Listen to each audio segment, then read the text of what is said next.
So, as a number of you know, I've been engaged in a longitudinal study, and what I challenged myself to do for a presentation I was doing in Germany, actually, earlier in the year, was to think about the family engagement in that study. And when I originally looked at early childhood in this study, I focused on children's learning journeys, on professional collaboration, and on family engagement. And at the time, so I'm going back quite a lot of years when the children were only 3 and 4, at the time I felt the rhetoric was parental involvement. But today we've heard about parental involvement in terms of giving parents information. And I think, haven't we changed along that road? And it's again this thing about things come on in cycles. And maybe we're having to revisit what we mean by involvement, participation, engagement. Do we change the words, but do we change actually what happens in practice?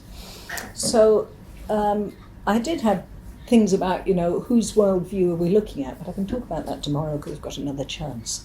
But I think there's something about where children and families are positioned in all of this. And in taking a long view, I wanted to think about the claims that are made for the importance of transitions. So there's assertions in the literature that positive early transition will lead to later school success.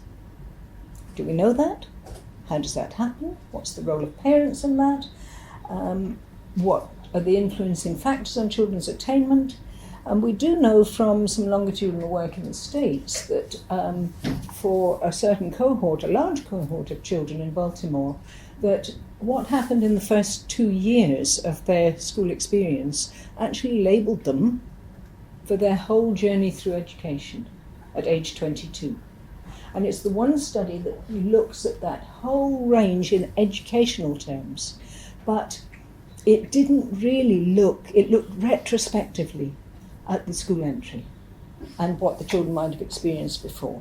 So I'm interested in a concept of, not always sure I like it, but educationally active parents.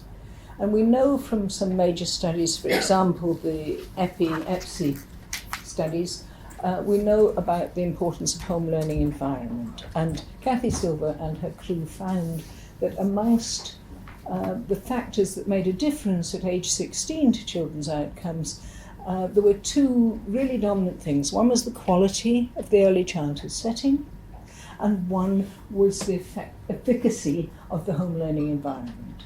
So what makes for that? In the presentation you'll find there's just 2 what I call biographical case studies. So it sets out Colin, not their names, Colin, who took a great deal of responsibility in the preschool setting, the nursery setting, and continued to feel that that was his role vis-à-vis peers. But he didn't take any responsibility or actually get that he might be learning to read. He was just supporting them to turn the pages when he got into school. And equally, I think he thought when he went into secondary, his idea was to entertain the whole class. But he, unlike other children who said, keep your head down, don't draw attention to yourself, he gets a checkered haircut, black and blonde, and wonders why people notice him. That's quite pleased. And ends up with 18 funny exercises in the first 3 weeks of secondary school.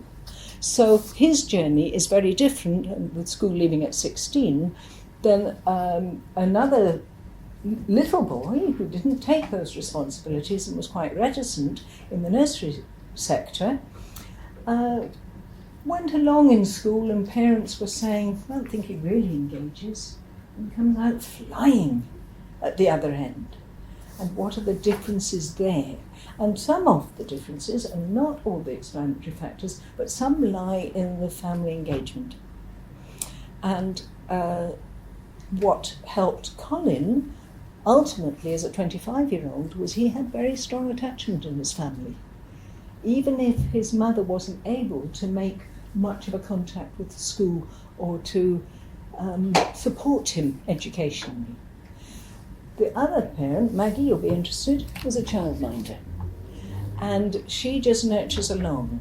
And she's there all the time for her children and for other children. And just gradually she sees this igniting of interest in her boys' learning. So those parental roles are rather different, but it is said in the literature that the importance of parental choices made at times of transition are really significant. So do parents actually have the choice to engage? Are they able to engage as they would like to? Or do they pull back, as some people have been talking about today? I've trawled the literature for kind of the best typologies of parental engagement, and I've come back to something I read many years ago, and it's interesting to see people go on researching. And there's two people. There's Diane Ray, who quite openly talks about miseducation of the working classes and talks about her own background. And there's an American suite of studies by people called Hoover, Dempsey, and Sandler. And it's their typology that I find really interesting, because they look at parents' sense of role, at their sense of their own efficacy, about helping their children to succeed, and what they do with three things: the general invitations they get from the school, so the notices that come home, the specific invitations or demands that the system makes upon them, and the invitations their children make to them for help and support. And I think those three areas are really fascinating, and I've used them to consider if that also helps us understand what makes parents educationally active.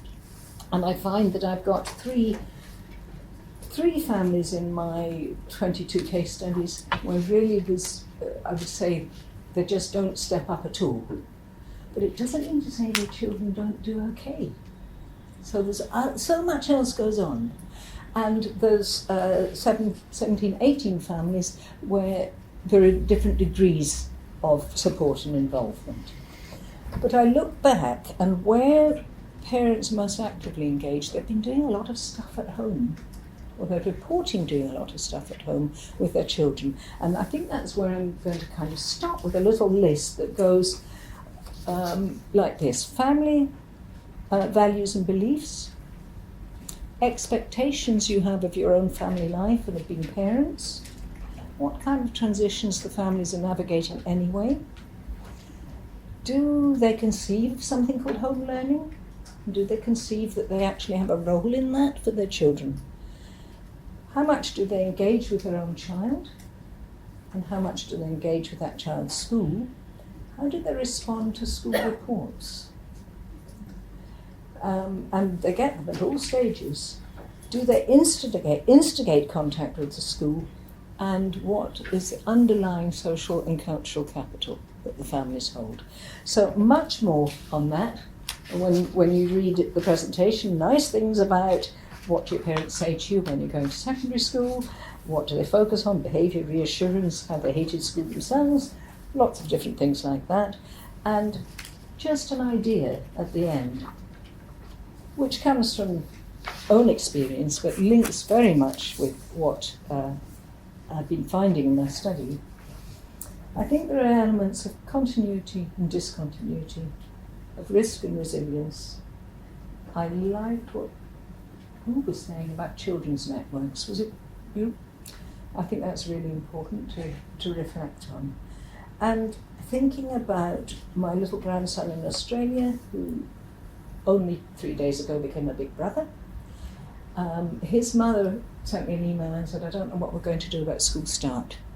He was going from a nursery where he was very settled to a school that was near the house, but none of his friends were going to. And we talked before about social storybooks. I don't know if people know these.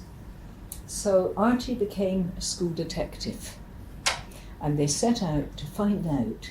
And I think that's brilliant. It's about what do you actually want to know about school?